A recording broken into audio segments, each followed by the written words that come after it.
হয় যে জেল বন্ধ কৰাৰ একমাত্ৰ উপায় হ'ল শিক্ষা অনুষ্ঠান গঢ়ি তোলা আৰু সুশিক্ষা প্ৰদান কৰা।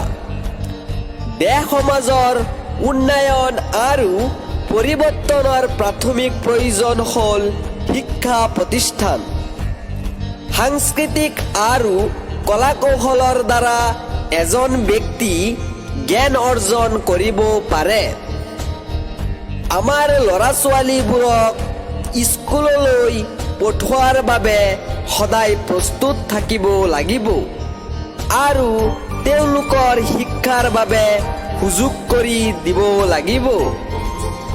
শিক্ষা হ'ল সকলোতকৈ শক্তিশালী অস্ত্ৰ, যাৰ দ্বাৰা যিকোনো পৰিস্থিতিত পৰিৱৰ্তন কৰিব পৰা যায়। ইয়াই আমাৰ নতুন প্ৰজন্মৰ ওচৰত আশা আৰু ভৰসা।